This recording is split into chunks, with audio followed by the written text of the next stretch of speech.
Enthalpy of combustion, enthalpy of combustion, enthalpy of combustion का मतलब कि तुसी एक मोल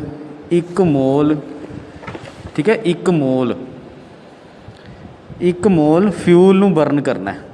जिमें कि 1 मोल मीथेन नूं मैं बर्न किया, इत्थे फिक्स है भी ये 1 मोल होना चाहिए। हुण बर्न किहदे नाल करांगे? ऑक्सीजन नाल। की बनेगा? हाइड्रोकार्बन बर्न करके CO2 प्लस H2O, फिर इनू बैलेंस कर लो। ठीक है, पर जदों बैलेंस करना है इत्थे फिक्स है भी 1 मोल नूं what is enthalpy of combustion? Heat liberated मतलब एंथैल्पी ऑफ कंबस्चन हमेशा एक्सोथर्मिक हुंदा है। हमें इहदा साइन हमेशा नैगेटिव लेना है तुसी। What is enthalpy of combustion? Heat liberated when 1 mole of chemical compound is 1 mole of compound is burnt in air, burnt in excess of oxygen, burnt in excess of oxygen। ये है 1 enthalpy of combustion, enthalpy of combustion. ठीक है, enthalpy of combustion हमेशा negative होंगी है, exothermic reaction है। ठीक है, जिमें कि enthalpy of combustion of benzene किमें लिखांगा? बेंजीन C6H6, इत्थे 1 मोल होना चाहिए, बर्न करांगा ऑक्सीजन नाल, की बनेगा CO2 तो H2O। इत्थे नहीं मैं छेड़ना, इत्थे 1 मोल है। 6 कार्बन 6 हाइड्रोजन ऑक्सीजन किन्ने हो गए? 12 तो 3 15, इत्थे 15 नूं 2 नाल मल्टी हो गए तो 2 नाल डिवाइड कर दो। इत्थे नहीं छेड़ना, इत्थे 1 मोल फिक्स है। एंथैल्पी ऑफ कंबस्चन मतलब 1 मोल ही कैलकुलेट की जाती है। एंथैल्पी ऑफ कंबस्चन हमेशा 1 मोल ही कैलकुलेट की जाती है। ठीक है जी, अगे enthalpy of formation, enthalpy of formation, enthalpy of formation, enthalpy of formation का मतलब कि 1 मोल कंपाउंड बनेगा। हुण हीट मतलब ये एक्सोथर्मिक हो सकती and heat required, heat released और absorbed when 1 mole of compound is formed from its element, from its elements in standard state, from elements in elemental state, elemental state. जिमें कि CO2 कित्थों बनती है? Carbon तो oxygen तो। इत्थे 1 mole है। ठीक है, कार्बन एलीमेंटल सॉलिड होएगा, ऑक्सीजन गैस होएगी, CO2 भी गैस बनेगी। ठीक है जी, जिमें पानी H2O, इत्थे हुण एक है बनेगा कित्थों? H2 तो O2। हुण बैलेंस करनी इत्थे नहीं 2 लगा देना, इत्थे फिक्स है भी फॉर्मेशन च प्रोडक्ट 1 मोल बनेगा। इसका मतलब मैनू इत्थे हाफ लगाना पेगा। हाइड्रोजन की एलीमेंटल फॉर्म गैस, ऑक्सीजन भी गैस, पानी बनेगा लिक्विड बन सकता है या गैस बन जाता है, उस according heat of formation change हो जाएगी। ठीक है, मतलब what are the factors affecting enthalpy, what are the factors affecting enthalpy, enthalpy नूं किहड़े-किहड़े फैक्टर छेड़ते हैं, चेंज करते हैं। ठीक है, एंथैल्पी डिपेंड करती है जिवें अमाउंट ऑफ रिएक्टेंट पर डिपेंड करती है।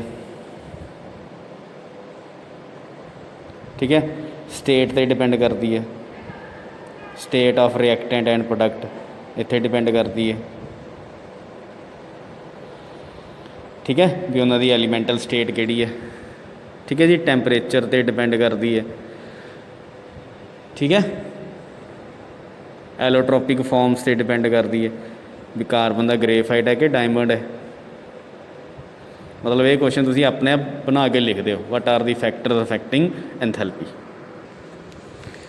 एंथैल्पी दीयां बहुत टाइप्स होंदियां ने, जिवें कि एंथैल्पी ऑफ कंबस्चन पढ़ लिया, एंथैल्पी ऑफ फॉर्मेशन पढ़ लिया, एंथैल्पी ऑफ न्यूट्रलाइजेशन मतलब an acid, enthalpy of neutralization मतलब ये भी एक्सोथर्मिक ही होगी हमेशा, ਇਹਦਾ ਵੀ ਡੈਲਟਾ H ਹਮੇਸ਼ਾ ਨੈਗੇਟਿਵ ਹੋਏਗੀ कि heat change when acid react with base, heat change when acid react with base,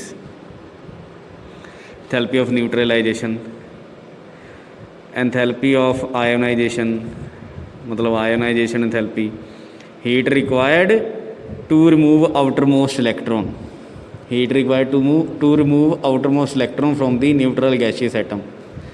मतलब इस टाइप दी बहुत एंथैल्पीज़ ने। एंथैल्पीज़ च नहीं जाना, आपां इत्थे पढ़ना एक बहुत इंपॉर्टेंट हैस लॉ। हैस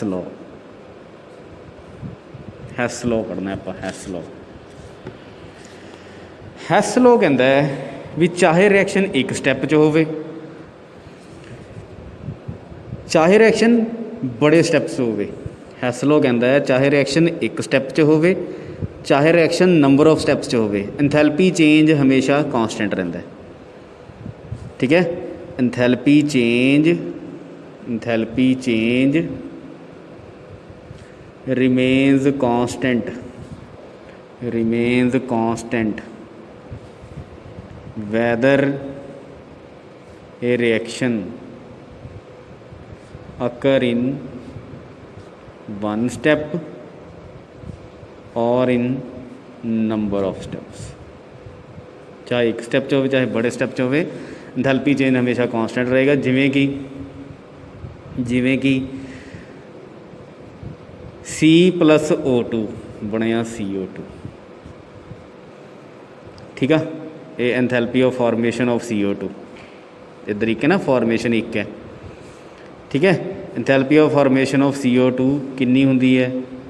-393 किलो जूल पर मोल होंदी है। हुण इहदा डायरैक्ट लिखता है, ये दो स्टैप च भी हो सकती है। पहला C+O2 की बनया CO कार्बन मोनोऑक्साइड CO1 है। ठीक है, मतलब इत्थे हाफ है।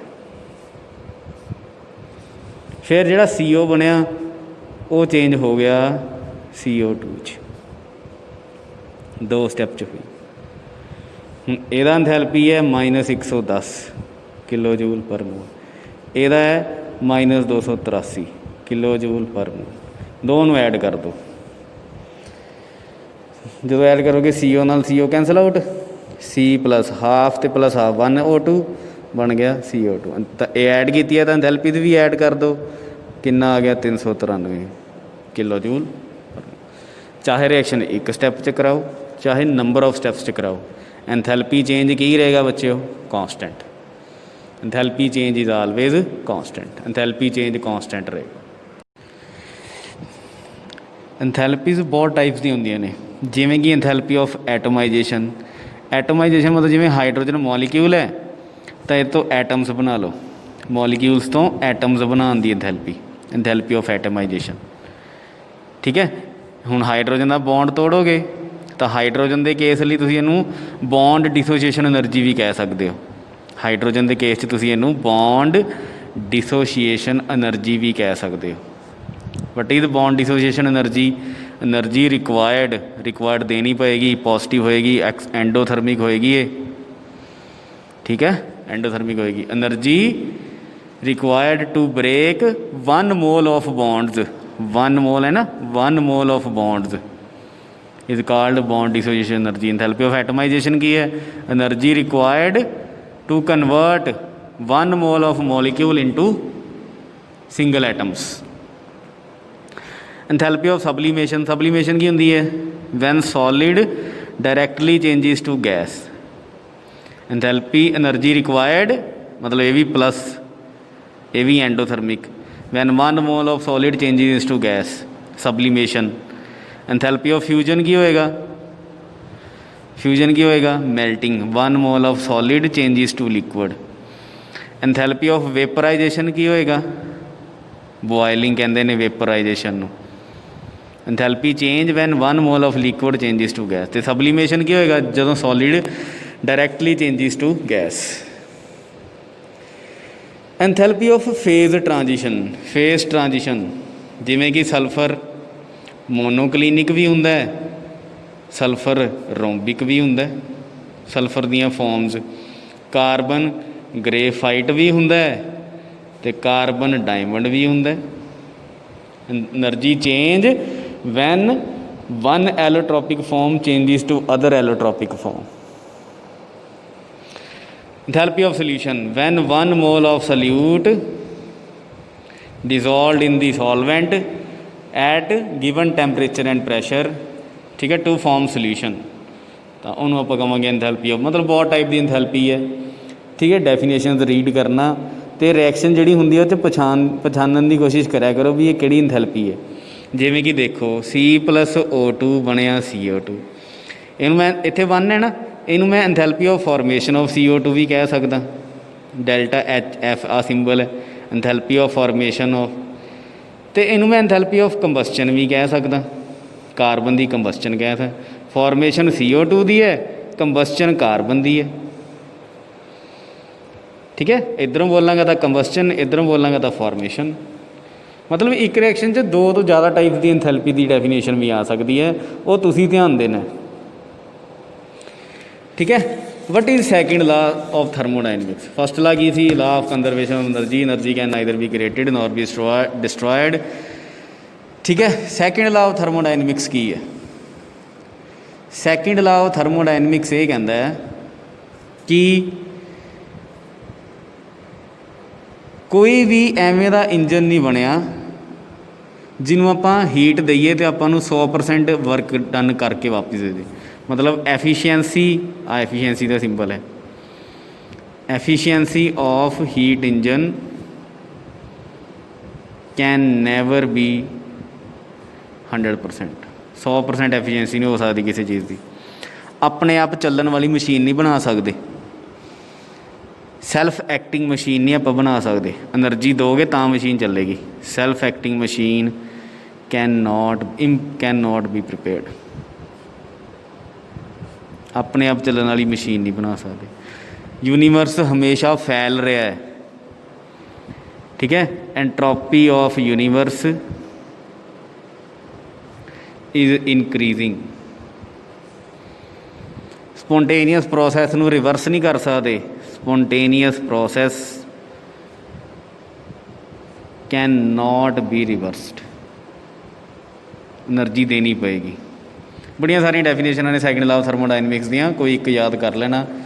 ਠੀਕ ਹੈ, ਡੈਫੀਨੇਸ਼ਨ ਵੈਸੇ ਤੁਹਾਨੂੰ ਬਹੁਤ ਘੱਟ ਚਾਂਸ ਨੇ ਕਿ ਪੇਪਰ 'ਚ ਡੈਫੀਨੇਸ਼ਨ ਪਾਰਟ ਆਏ, ਇਸ ਲਈ ਥੋੜ੍ਹਾ ਜਿਹਾ ਕੰਸੈਪਚੁਅਲ ਪਾਰਟ ਵੱਲ, ਥਿੰਕਿੰਗ ਅਬਿਲਿਟੀ ਵੱਲ ਧਿਆਨ ਦਿਆ ਕਰੋ, ਉਹੋ ਜਿਹੇ ਕੁਐਸਚਨ ਆਉਣਗੇ। ਠੀਕ ਹੈ ਜੀ।